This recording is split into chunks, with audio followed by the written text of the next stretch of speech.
धन धन सतगुरु तेरा ही आसरा, हाजर नाजर जिंदा राम तेरा ही आसरा। साखी कांगड़े वाले हरनाम सिंह की साखी। जिस समय मलाया में लड़ाई हो रही थी उस समय का वृतांत है। हजूर महाराज सच्चे पातशाह उस टाइम डलहौजी में आए हुए थे। सुबह 8 या 8:30 का समय था। एक फौजी डोगरा हजूर जी की कोठी के पलाट में खड़ा था। बहुत प्रेम से पूछने लगा, यह कोठी क्या राधा स्वामी ब्यास वालों की है जी? बीबी लाजो ने उत्तर दिया, जी हाँ वीर जी, उन्हीं की है। उसने बड़े प्रेम से आंखों में आंसू भरकर पूछा, बीबी जी क्या हजूर जी यहीं हैं? मुझे सच्चे पातशाह के दर्शन करने हैं। बीबी ने कहा, वीर जी घबराइए नहीं, वो बाहर सैर करने के गए हैं, 1 घंटे में आएंगे, तब आप दर्शन कर लेना। बीबी जी मुझे 1 घंटे का समय हजूर से अवश्य ले दीजिएगा, मुझे हजूर से बहुत बात करनी है, मैं बहुत दूर से आया हूँ।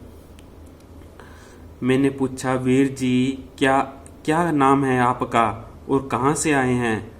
तो उसने कहा, बीबी जी घर तो मेरा जिला कांगड़ा में है, आया मैं मलाया से हूँ, मुझे अपनी कहानी उन्हें बतानी है, हजूर महाराज सच्चे पातशाह जी को। इतने में हजूर दीनदयाल जी दर्शन दिए और आ गए। वह वीर चरणों से लिपट गया। हजूर जी चरणों में माथा कम टेकने देते थे।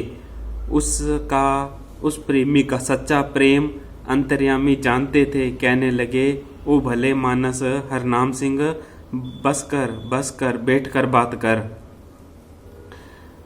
वह हाथ जोड़कर अपनी कहानी सुनाने लगा।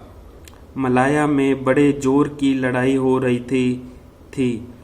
कोई सत्संगी नजर नहीं आता था। फिर एक फौजी सत्संगी वहां मिला। हम 2 ही थे। भयानक समय देखकर हम दोनों उदास हो गए। हम दोनों ने सलाह की, क्या करना है बाल बच्चों का, हमारा यहाँ कौन है, क्या करना है नौकरी का, नौकरी की आवश्यकता है, चलो कहीं चलकर भजन करें। हमने फिर वहाँ से चलकर अपनी बंदूकें तो वहीं रख दी और एक पहाड़ी पर चढ़ गए। वहाँ दुश्मन की फौजें मौजूद थी। हम दोनों चुपचाप भजन में बैठ गए। तभी हजूर जी आपके दर्शन हुए। हजूर जी आपने गुस्से से कहा, जाओ जाकर हथियार उठाओ और दुश्मनों में बैठे हो, जाओ हथियार उठाओ और दुश्मनों में बैठे हो, तुम मारे जाओगे। हमने विनती की, हजूर हमें घर बुला लो एक बार, बस चाहे कोई अंगहीन ही हो जाए, बस एक बार दया करके हमें घर बुला लो। हजूर जी ने कहा, अच्छा जो मांगते हो मिलेगा।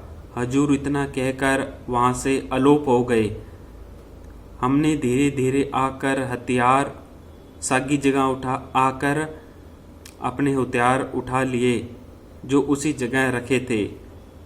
दूसरे दिन मेरी आंख में गोली लगी और जो मेरा साथी था उसके अंगूठे में गोली लगी, मगर हम दोनों बच गए। नाकाबिल समझकर हमको निकाल दिया गया फौज से। हजूर की दया से देखने के लिए एक आंख थी, अभी काम करने को 2 हाथ भी हैं। थोड़ी देर अस्पताल में रहकर दोनों ऑफिस आ गए। जब जहाज पर चढ़ने लगे तो फिर हजूर जी ने दर्शन दिए। हजूर ने कहा, देखो जो तुमने मांगा वही मालिक ने आपको दे दिया। उस बेचारे ने बहुत प्रार्थना की, धन्यवाद किया। उसको भी हजूर ने यही कहा, सब खेल बाबा जी महाराज का है, मैं तो कुछ नहीं। धन धन सतगुरु जी जो इतनी ऊंची हस्ती वाले होकर नम्रता दिखला गए। धन धन सतगुरु जी, जीवों के रखवाले। धन धन सतगुरु, तेरा ही आसरा। हाजर नाजर जिंदा राम, तेरा ही आसरा।